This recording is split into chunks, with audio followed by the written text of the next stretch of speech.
Hello guys, welcome back. My name is Mohit. I am from Planet Your Chemistry teacher. तो आज क्या करेंगे guys हम? तो in the last lecture, if you remember, we discussed about the azimuthal quantum number connecting it with the magnetic quantum number. तो magnetic quantum number में हमने अच्छी तरह चर्चा करी थी लास्ट क्लास में. तो हम उसमें हमने एक टॉपिक देखा था कि नोड क्या होते हैं, हमने एनर्जीज भी देखी थी, एनर्जीज अरेंजमेंट भी देखे थे. ठीक है, तो ये सब चीजें हमने डिस्कस करी थी इन द लास्ट लेक्चर. आज हम सोच रहे हैं कि मैग्नेटिक क्वांटम नंबर को थोड़ा कंप्लीट करते हैं, शेप्स वगैरह देखते हैं. तो मैं रिमाइंड कराता हूं आपको कि लास्ट क्लास में क्या पढ़ा था. हमने पढ़ा था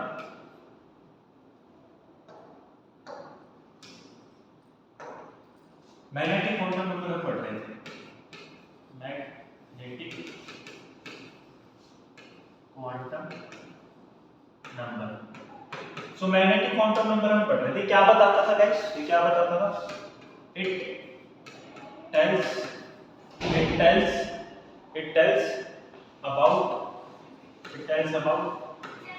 about the shape of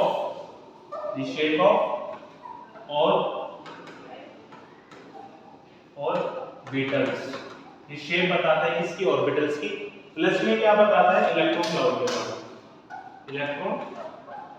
में. इलेक्ट्रॉन क्लाउड के बारे में कि कितना इलेक्ट्रॉन प्रेजेंट है, कितनी डेंसिटी प्रेजेंट है इलेक्ट्रॉन की. इन सब चीजों के बारे में जो है आपका मैग्नेटिक क्वांटम नंबर बताता है. इस पार्ट के लिए या मैग्नेटिक क्वांटम नंबर को किससे रिप्रेजेंट करते हैं? We represent it with small m. और इस पार्ट के लिए हम स्मॉल m को कैसे लिखते हैं? -l से +l. ये हम लास्ट क्लास में देख चुके हैं. बट जो ये part electron cloud, electron density कितनी है, कहां प्रेजेंट है, कहां नहीं प्रेजेंट, उसके लिए हमने कॉन्सेप्ट देखा था नोड का. ठीक है, थोड़ी सी पहले नोड के बारे में बातचीत करते हैं, उसके बाद we will continue with our topic magnetic quantum number. इसमें क्या पढ़ेंगे हम? शेप्स वगैरह देखेंगे. हमने लास्ट क्लास में s ऑर्बिटल की शेप देखी थी. अब इस क्लास में हम देखेंगे p की और d की. ठीक है, आगे चलते हैं. तो नोड की हम बात कर रहे थे लास्ट क्लास में. तो आपको याद हुआ अपने s ऑर्बिटल में नोड देखी थी. ठीक है, आपको पता चला था कि s ऑर्बिटल में 1s है तो नोड जो होती है वो 0 होती है, फिर 2s में 1 होती है, 3s में जो है 2 होती है. ठीक है, वो जो नोड हमने पढ़ी थी ना, वो थी रेडियल नोड. क्या थी वो? Radial node. ठीक है, एक नोड और होती है, उसको हम बोलते हैं एंगुलर नोड. दो टाइप के नोड होती है. लास्ट क्लास में हमने पढ़ा था एंगुलर नोड. अभी के लिए हम इस पे ज्यादा डिस्कशन नहीं करेंगे क्योंकि नोड पे हम एक अलग से लेक्चर लेंगे. हमारा आज का एजेंडा जो होगा वो होगा शेप्स के बारे में देखना. ठीक है, ऑर्बिटल्स के बारे में देखना. ठीक है, तो जो ये रेडियल नोड है ना, इसके बारे में हमने लास्ट क्लास में पढ़ा था, जो हमने 1s 2s और 3s के लिए बनाई थी. इसके लिए आप एक फॉर्मूला याद रख सकते हो कि radial node is equal to n - l - 1. ये होती है आपकी रेडियल नोड.